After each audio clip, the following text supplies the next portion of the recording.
Hi, listeners. You're welcome to another episode of the Let's Talk Education Africa podcast. In episode 11, Anna spoke to Elizabeth about girls' education and female empowerment. Today, we are talking about early childhood education and have the privilege of speaking to Lively Minds, which is an early childhood education organization doing something different in the sector.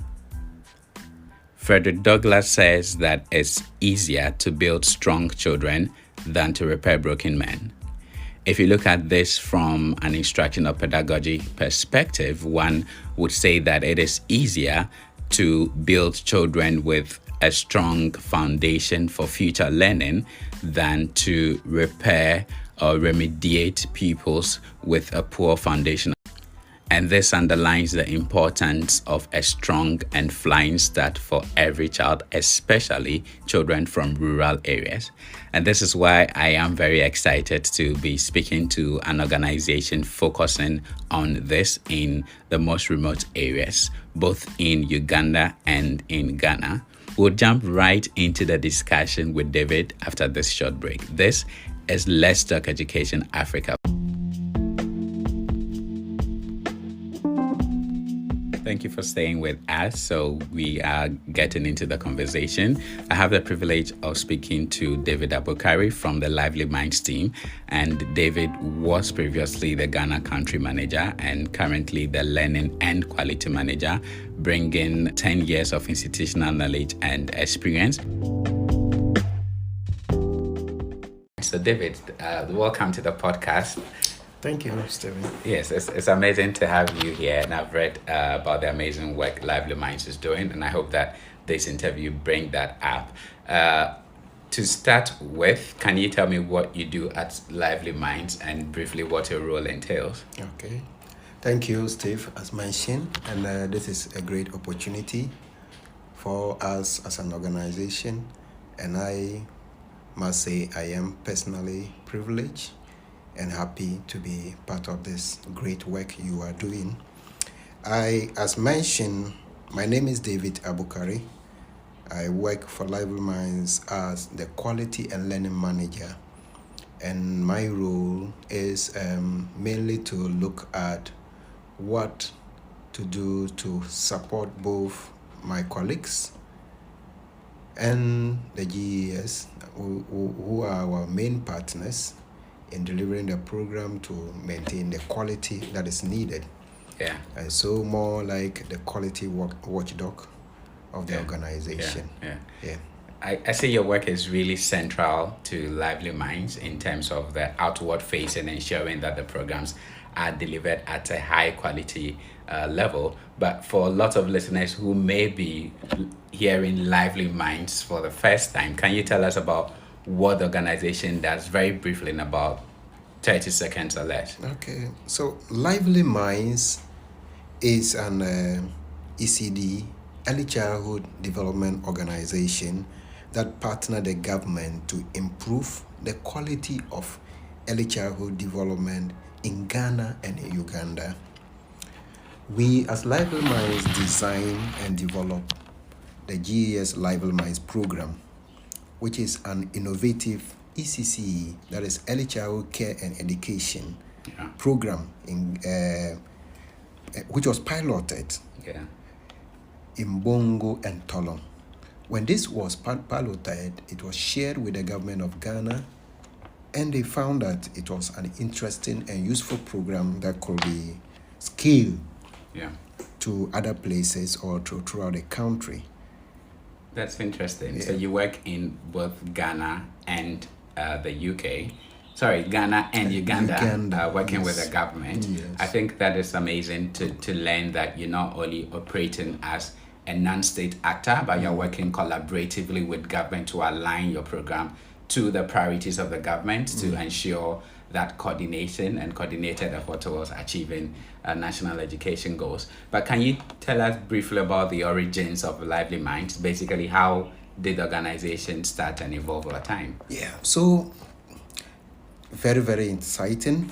The organization began with a lady called Alison Naftalin. Okay. A young lady from UK who came to volunteer her time to Ghana for a month period. But during that period, she was attached to a primary school at a early grade level. Yeah. And in trying to help the children, she was faced with great amount of challenge with the experience of large class sizes. Yeah.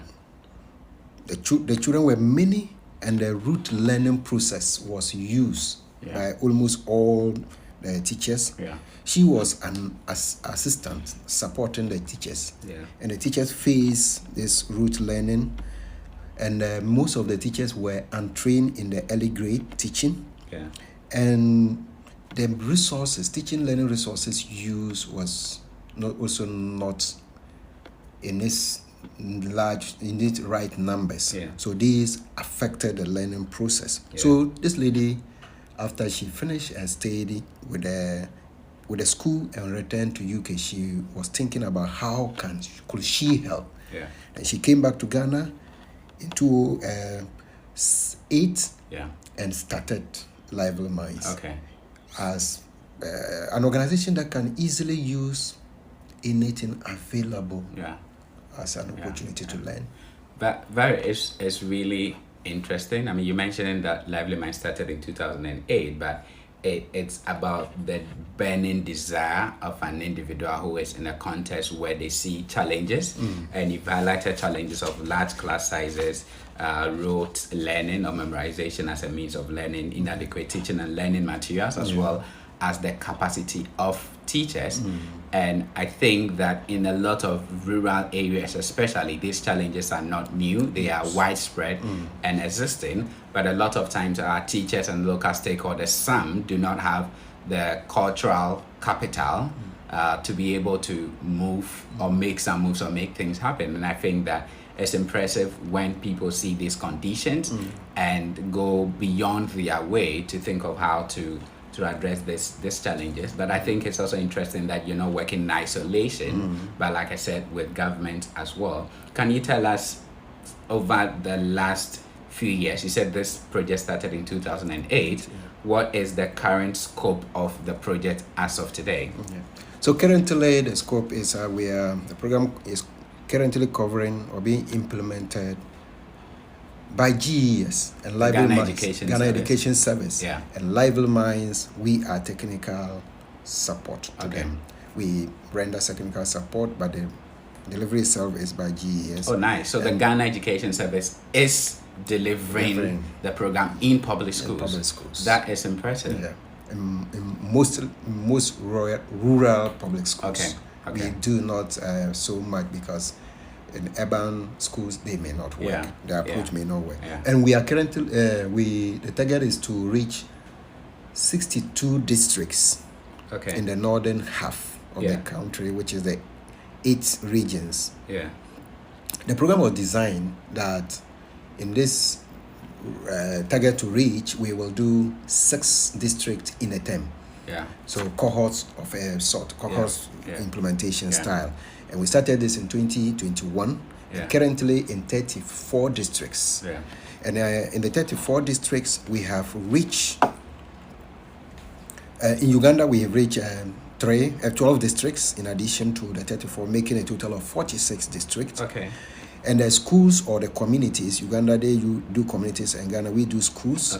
Ghana is 1,882 schools, and Uganda is 408 communities, making a total of 2,290. Wow. Then the teachers, 5,646 teachers have been trained in Ghana. And VHTs in Uganda, village health teams, 1,224, making a total of 6,870. The mothers in this program is 65,870 mothers trained in the program in Ghana. And the children who are benefiting this program in Ghana is 261,184 so far. And that is 34 districts.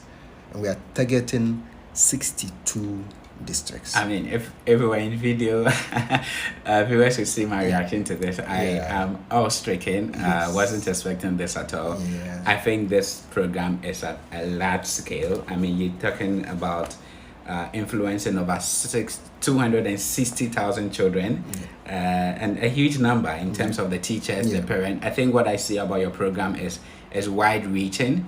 You are reaching schools, you are reaching teachers, you are reaching parents, which is really, really impressive, because I mean, not all education projects cut across different stakeholders, but I believe education is that area of work that does need connected effort from all the stakeholders, which is what you are doing. But the numbers are really, really impressive. The number of teachers you have trained, the number of parents and schools, both in Ghana and in Uganda, and looking at how widely this program is scaling, there must be something really interesting about it.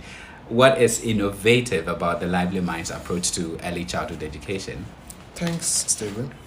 So, the involvement of rural illiterate parents, these people are trained to teach their own children in the school in smaller groups. As I mentioned earlier, that one of the challenges was large class size.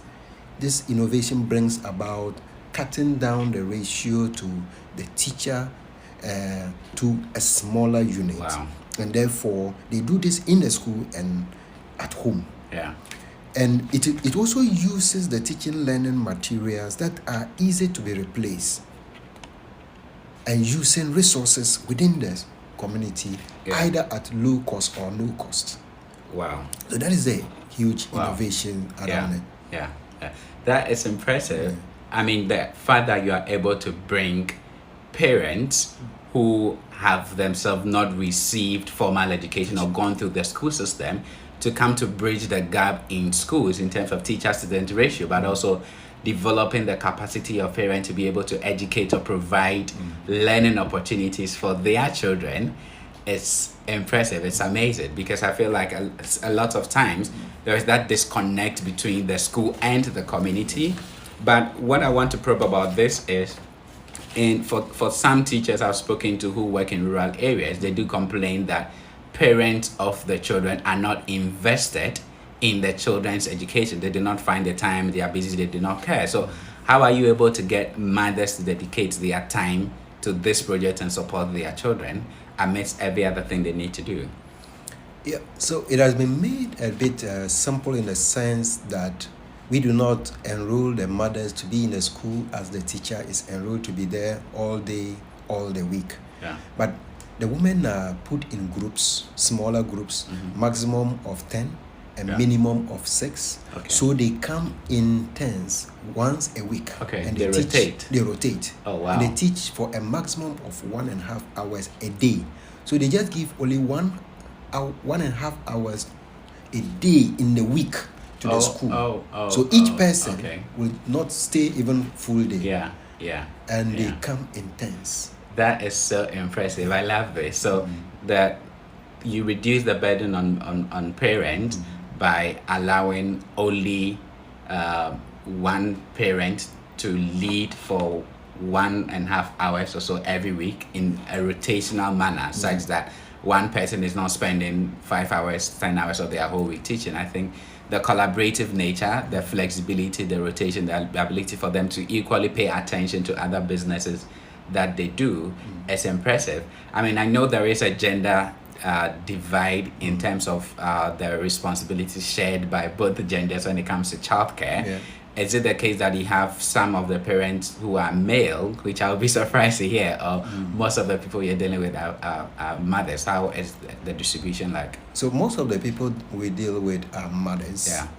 But the fathers too have a bigger role to play there, because we feel that the success of the development or the parenting of the child cannot be on only the mother. It should be on both the mother and the father, especially if the mother is well capacitated and the father isn't. The action or inaction from the father can derail every effort the mother will make. So we have designed the program and said that there is a practical session and there is a learning session. Okay. So for the learning session, both the mother and the father benefit. Yeah. But when it comes to the practical session of going into the school, it is only the mothers that are allowed to go, but in the house, because we say that almost 75% of the child's time is spent at home. Yeah. So if it is spent at home, much of the learning can be done at home. Yeah. And if it must be done at home, it must be done by both parents. Or supporting each other to do it and do it better. Thank you very much for sharing that. That's interesting. The second point you mentioned was about the fact that the teaching and learning materials that are used in this program are locally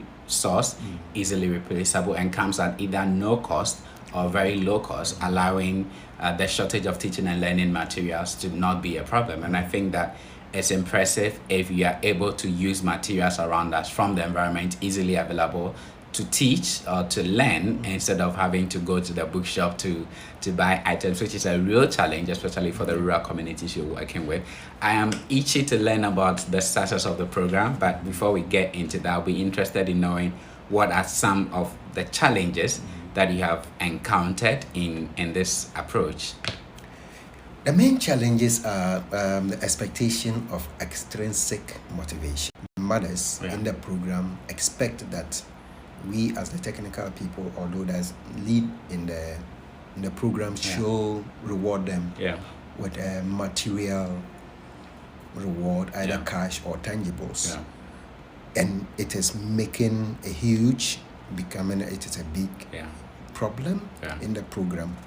You try to resolve it and it takes a while or it takes a lot of effort.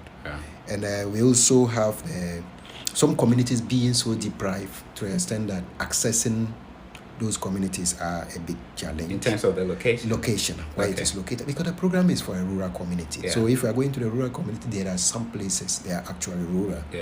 And attendance, mothers need to attend, teachers need to attend to their sessions to be able to also do their part. So either attending to teach the children or attending to receive the capacity building. You have the challenges, compliance being a challenge. And work plans are designed for the GES staff to be able to do their part, and they also cut the big chunk into smaller so that each person can be able to do their part. So if they set the work plan and the work plan is not followed, implementation becomes a problem or tracking becomes a problem. We also have the unpredicted changes in the GES calendar. Once in a while, you have it this way and that way, and it makes it a big challenge. And the strikes, teachers going on strike, other workers going on strike, affecting them. I see how that affects the program, because if you're working closely with government and with the school system and there are changes to the calendar, government policy and other things, it does have an effect.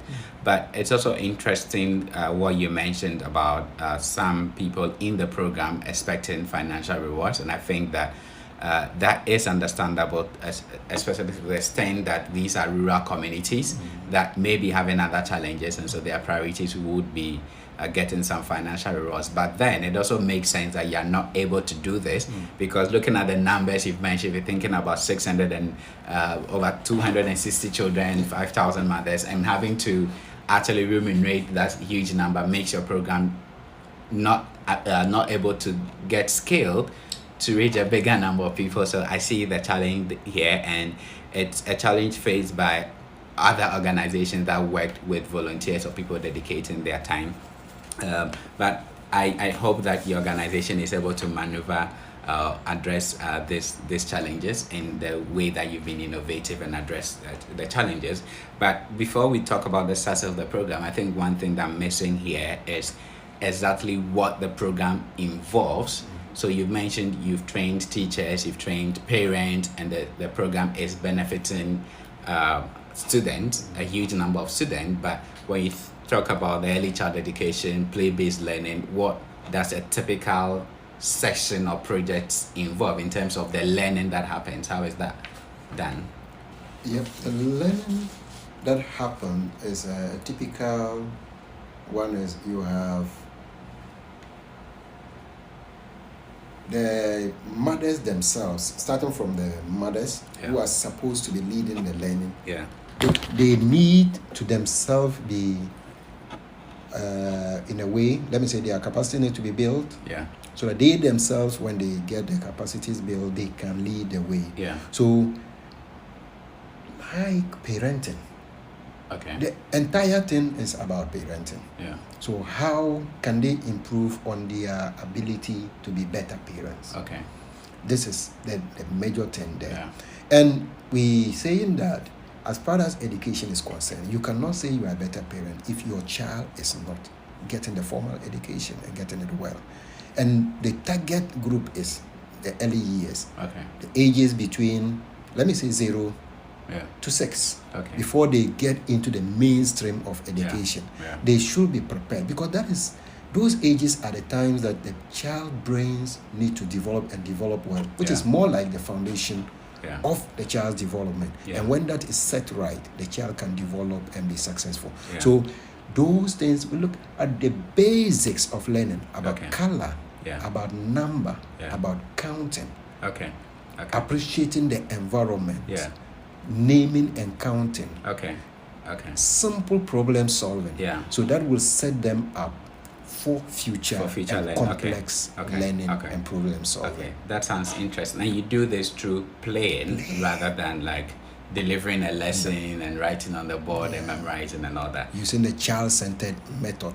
So questioning, and the child takes over the conversation. That's interesting. Thanks for sharing. So now I'm interested in how you measure the success of the program. Obviously, you have reached a huge number of people, like over 260,000 children. It's massive. But the question then is, what is the impact beyond the fact that they are able to access the program? What changes are seen as a result of their exposure to the program? So how does Lively Mind measure the success of the programs? And what are some of the notable successes you have noticed so far? Okay. So let me just quickly draw you back small to look at it. We just mentioned the challenges of the program, but we quickly and innovatively have solutions around them, in the sense that if GES staff expect to be paid, we saw that the payment cash will not be anything they can be motivated with sustainably, because you can take the money, no matter the quantity, the next day it is gone. But we're looking at what can we do that will have long-lasting impact. We know GES these days have the licensing coming into being, and it will need to be renewed, and people will need to renew it with CPD points. So we're saying that, okay, how can we engage with the partners in charge of CPD points so that the work they are doing with in this program can be awarded with points, so that when they are going to renew their licenses, they don't need towards that. They will just need the points to do that, and they will not need to go for courses they will pay for. And they need certificate, they get certificated in participating in the program. Teachers also, they get opportunity to be selected as star players. So they are teachers teaching in their own schools, but they are noted as people who are doing well. So they are brought in to support us as the technical team when we are going to new districts, so that they also play a role there. So exposure, and also at the same time they build their capacities in facilitating. That is interesting how you're able to address we don't use the funds, issue. we don't use tangibles, but they get motivated. I see. So coming back to your question about measuring. How you measure success. So we use the randomized controlled trial process. RCTs. Using independent bodies. Not us. I see. They engage independent body to go into the communities, the schools, and they run this and they give us results. We also engage sometimes ourselves, focus groups, or just target some few people to interact with them to get how they are benefiting, or the impact of the programs on them, the mothers, the teachers, or GES staff. So it's a mix of RCTs as well as organization-based focus group discussions and interviews. And what has been some of the notable successes or influence of the program so far? So the influence, like we mentioned earlier, in Bongo and Tolong, the RCT results reveal that where Lively Mind's support with GES is, children get parents playing with them. And as they play with them, they learn. children are not affected by diseases like diseases that can easily infect children through their mouth. Okay. Because hand washing is practiced. Okay. Diarrhea Okay. and malaria prevention, parents are aware, and they do a lot to prevent their families from getting malaria infection. Yeah. So, and parents' awareness on how they can become better parents, nutrition, like what food to cook, so children can develop well. Yeah. And have resistance to diseases. Yeah. And even personal hygiene. Yeah. Some people feel they are okay, they are strong, and they live anyhow. Yeah. But they forget that the accumulation of something can break you down someday. So being aware, the awareness alone, and the togetherness at the community level, mothers who were isolated, be in their homes, now become parts of a community or a group, a peer group that is doing something. And they become like, okay, I used to sit in my home. I've not even gone to the formal school, but this time I am a teacher. Because they play a role in the education of the children.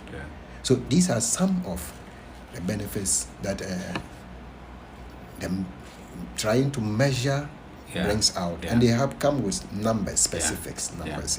That's nice. Listen, if you're interested in the specific RCTs and then the details of this, I will add this to the show notes and the description that you can read more about this. But it's interesting you're thinking about, or you're talking about how the program leads to better health, sanitation, community, and that's kind of social support system that allows mothers to share, but generally affects better parenting. And I think that is interesting. And one thing I'm also noticing is because you are dealing with early child education, like really young people, this is not the kind of assessment where you give them an exams to write and then you base your measurement on how much they are performing in exam. That speaks of the kind of approach that moves beyond testing to look at the skills that they are acquiring to prepare them for formal schooling. Let's end on looking into the future. What does the future look like for Lively Minds? So for Lively Minds, as I mentioned, we aim to reach 62 districts in the 8 regions of the north. And then we have 8 regions of the south.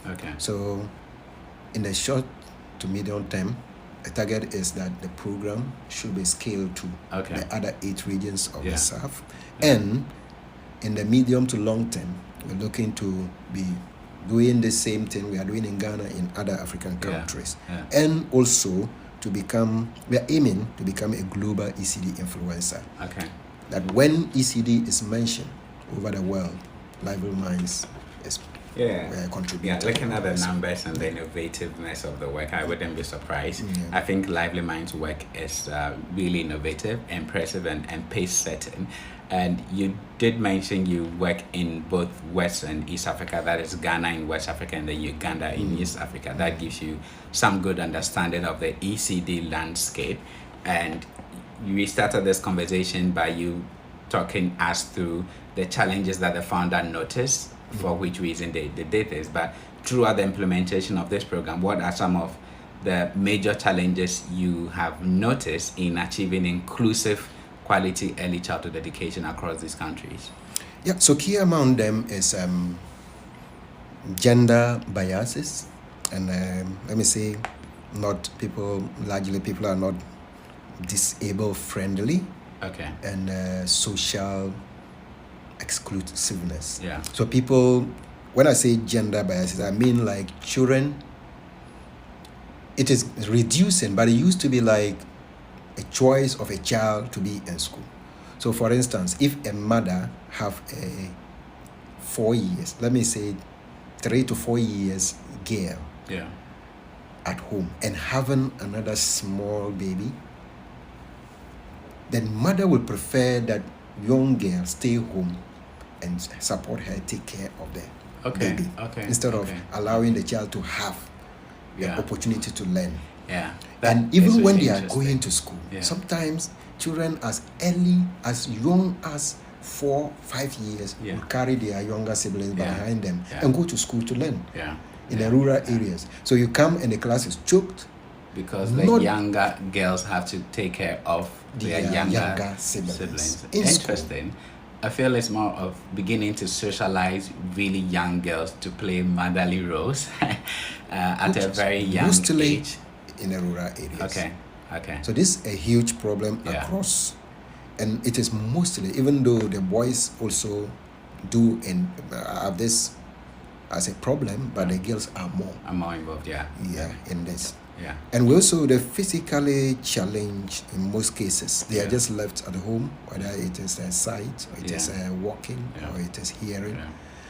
But this program is inclusive. Yeah. And the requirement to be a mother participating in this program says if you are available and you have the interest. Yeah. So it is not being complex. Okay. Whether you are hearing impaired, visually impaired, you are deaf, or you have walking challenge, or you have your limbs challenge, as far as you can play a role, get part of it. Not only teaching the children in the school, but you also have something to do at home. And equally, as you have these challenges and you have children, you need to know how to handle or to support them to grow or to develop. So they are taken care of. I see. Yeah. It's really interesting. I think that special education or inclusive education is a huge challenge across the African continent, especially in rural areas. And I have personally seen people's left out and can't just access education opportunities because even how they get into the school, the stairs are not accessible. If they cannot walk well or if they cannot hear, nobody minds them. So it's really interesting you bring that up, but also impressive that your program is inclusive enough for children of all abilities to be able to participate. And I wonder, you mentioned the Future for Lively Minds. Part of those things is being seen as a global authority on early childhood education.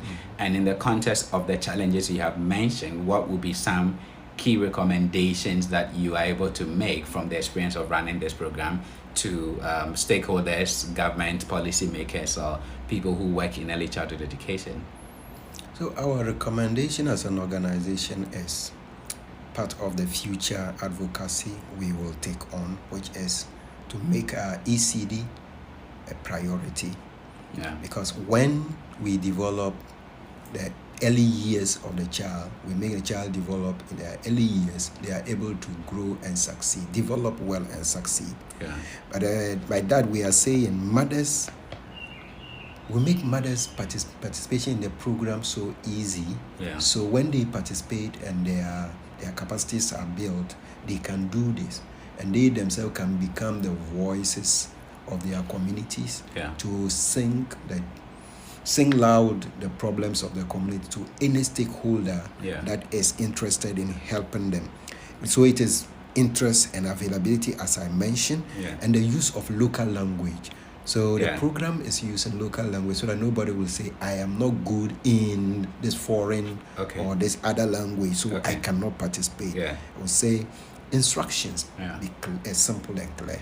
Don't make it so complex so that people will suffer to even give those instructions or to understand. Just make it clear and question it.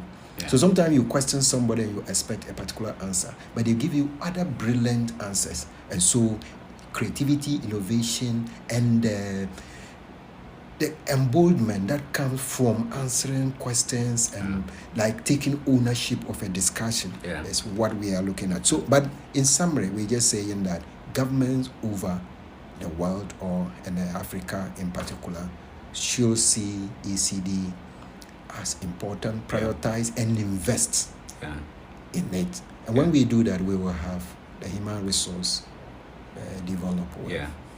That is impressive. Thank you for sharing those. I totally agree with your recommendations in terms of priorities, because I feel like my understanding of the education system in Ghana and other African countries is the fact that we kind of concentrate very highly qualified teachers at the higher level, senior high school level, junior high school level, and then if we think teachers have not been trained enough, then we push them down to the early child level, which is actually more critical and should receive higher attention, but also issues of funding to early childhood education is a big issue, both in international education, but also in the rural space. Thank you very much for sharing this.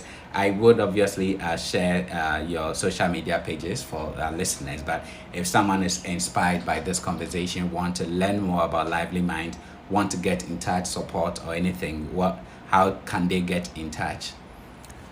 Visit our website, info@livelyminds.org. Okay. So the website is livelyminds.org. It's been a pleasure talking to you, David. Thank you very much for sharing this inspiring work that Lively Minds is doing. It's really impressive. I'm inspired and excited to learn about this pace-setting work, and I wish you all the best in the work you do. Thank you. And on behalf of the team of Lively Minds, I also say thank you for the opportunity for having us.